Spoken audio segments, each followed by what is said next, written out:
Hello and welcome to Living in Indianapolis, Indiana. I'm Evan Deal with the Lead Icon team and eXp Realty, and on today's episode, I hope you're feeling noble because we are going up way to the northeast to Noblesville, Indiana, and I'm going to tell you everything that you need to know before you move there because you're going to want to by the end of this. But before we get there, stop, hit that like button, smash the subscribe button, and ring the notification bell so that you're kept in the loop on everything happening in and around the Circle City, Indianapolis, where we love and call home, and we know you're going to as well.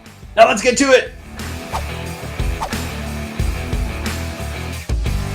All right, the first thing you're going to want to know when you're moving to Noblesville, you're going to want to know what's your commute. Noblesville, unlike Fishers and Carmel, they're all up there in Hamilton County, but you're not going to see as many of the corporate style businesses located in Noblesville. So if you're having that kind of job and looking at different suburb options, you're going to want to think about your commute. Even if you're working a different style of job, maybe you're working in healthcare or one of the other industries around Indianapolis, transportation, pharma. We've got tons here. But no matter where you're working, think about the commute because Noblesville is a little bit further out than a lot of the suburbs. So if you're working in Fishers, great, that's easy. If you're working in Carmel, not too bad either. If you're working in Indianapolis, it can be okay, but you really need to think through it. So the major interstate that goes in and around Noblesville is I-69, which springs off of and through Indianapolis, and you can go kind of northeast with it, right? It curves out and you can go up to Pendleton.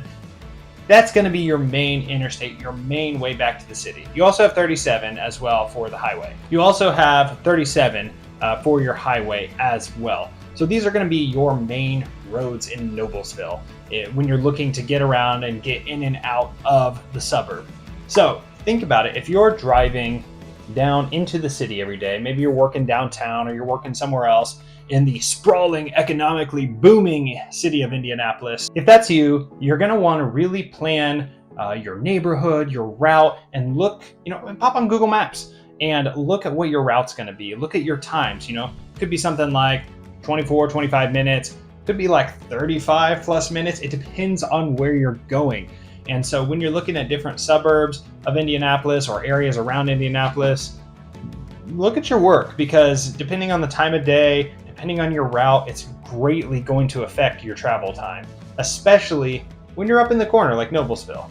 It's accessible to get to, but it can take a little bit longer than some of the other suburbs. The next thing you need to know and you need to do is you need to go downtown, cruising through the alley. I should probably stop singing so I don't get copyrighted.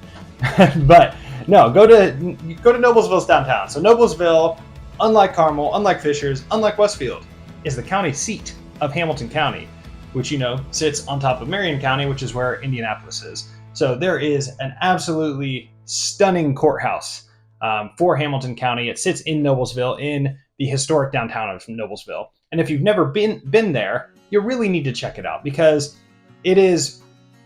There are other cool downtowns in some of the suburbs around Indianapolis, but I personally think Noblesville has a unique vibe. It's very cool because you have different pockets of Noblesville, right?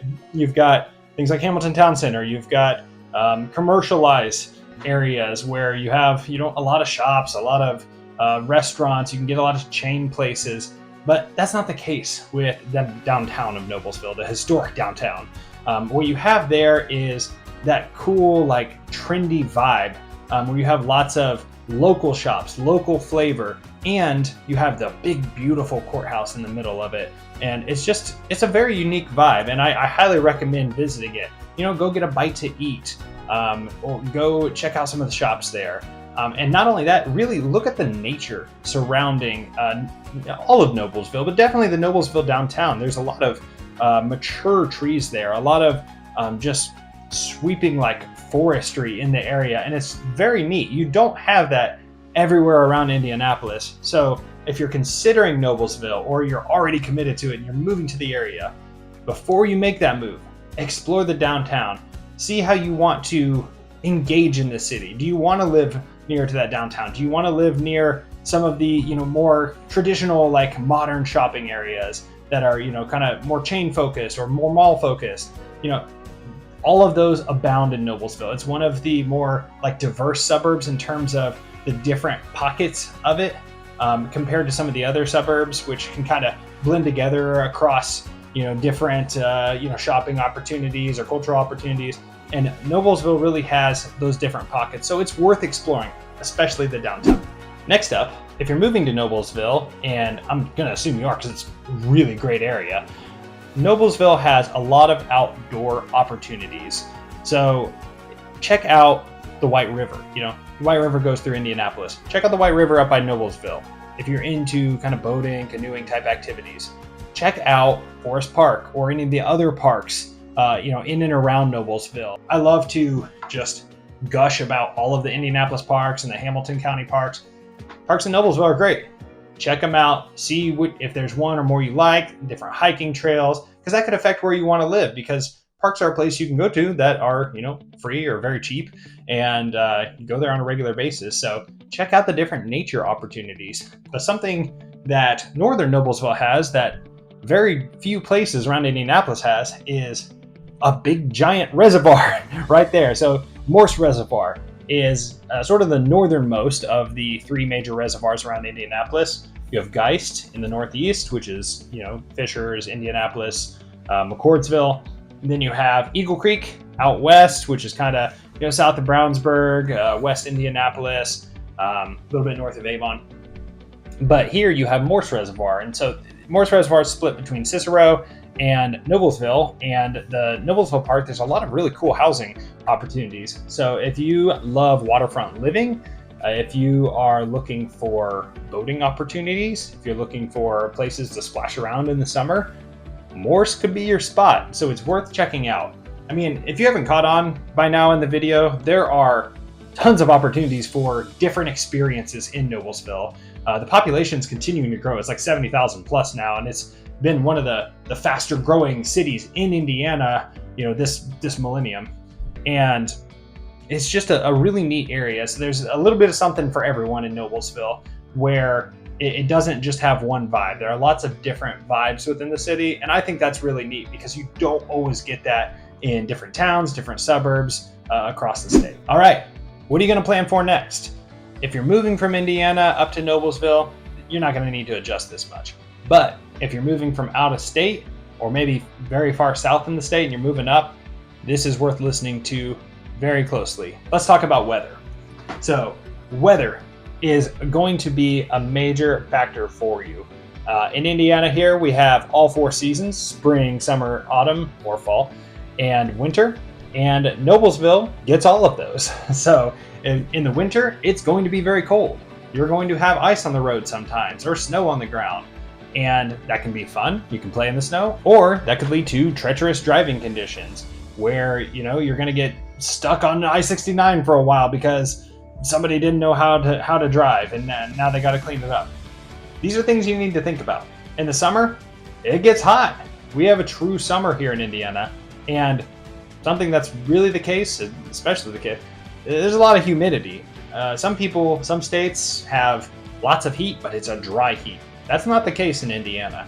It's a wet heat, and you can feel it thick in the air when it's July, early August. You really get that. And then it rains, and people stand on their porch and they say, "We needed this." So especially the older you get, it's very cathartic. But you get all of that in Noblesville. So plan, for the summer, pack your shorts. For the winter, pack your parka. Bring a shovel. Bring a shovel for the sand, and bring a shovel for the dirt when you're planting your tulips, and bring a shovel for the snow when you're plowing your driveway, because you're going to get all of it here. And I think that's cool. Some places around the country, maybe you live in San Diego and you just have perfect weather all year round, but it's only one weather. You're not really getting a lot of variation. Maybe you're in southern Florida and it's just beautiful sunshine. In Indiana, we really do have each of the seasons. So love it or hate it, that's how it is here. And I would highly recommend preparing for that accordingly. All right, the last thing I want you to prepare for, I want you to know, is when you're looking at real estate in Noblesville, there are lots of different options. If you like historic homes, there are historic homes. If you like smaller pre-existing homes, there are lots of those in Noblesville. It's been developed for a long time. So you have older homes, you have brand new builds. If you want somewhere in between that, you know, something built in the early 2000s with, you know, 4 bedrooms, 2.5 baths, there's that in Noblesville. You want a brand new build. There are still communities in Noblesville as it continues to expand over time. There's land in Noblesville to build on. So you can get a shiny new build house in Noblesville. You can get like a true historic, like renovated home or like original home. All of those exist. And if it hasn't been clear enough, I've talked about the different vibes in Noblesville. That's true with the housing too. And Noblesville is going to have a broader range of housing prices than some of the different areas because there are different pockets with different types of homes. You know, if you're looking in McCordsville now or Westfield, a lot of the housing options are going to be of that new build variety. So you're going to have a lot of similar type options that are very nice options, but maybe lack some of the variation that you could have looking at some of the older homes as well in places like Noblesville. So it's something to plan for. You know, if you're moving, think about your commute. Think about your architecture style you want. Think about, you know, the community. Maybe you want to check out Lock Haven. Maybe you want to check out Sagamore. You know, there's tons of options all across Noblesville. And it's a really cool area. It's one of the areas that I just really love around Indianapolis, and it's kind of in its own corner. You know, it kind of blends with the northern part of Fishers together, but it really does have its own vibe, which I think is very cool. Everything from like the historic downtown to the Ruoff Music Center being there. You know, it's like the major concert venue or one of the major concert venues in Indianapolis, alongside like the White River State Park, you know, Gainbridge and Lucas Oil. But in terms of outdoor venues, it's a big one, and it's up there in Noblesville. Speaking of traffic from earlier, actually traffic can be kind of bad around there sometimes. Think about that. But especially if you have a popular act come into town. Yeah, that comes with the territory with concerts. But it's a really cool area, and definitely one you should consider if you're not already considering it. So, are you looking at Noblesville? Let me know. What do you think of Noblesville? Let me know. Let's talk. Drop a comment below, send me an email, send me a text. All the information is down here somewhere. Just check it out. So, with that, I'm Evan Deal with the Lead Icon team in eXp Realty. This is Living in Indianapolis, Indiana. And before you go, be sure to leave a like on this video. Smash the subscribe button as hard as you can. Just don't break your keyboard. And then ring the notification bell so that you're kept in the loop on everything happening in and around Noblesville and Indianapolis, the Circle City that we love and call home. We can't wait to see you in the next one. See you there.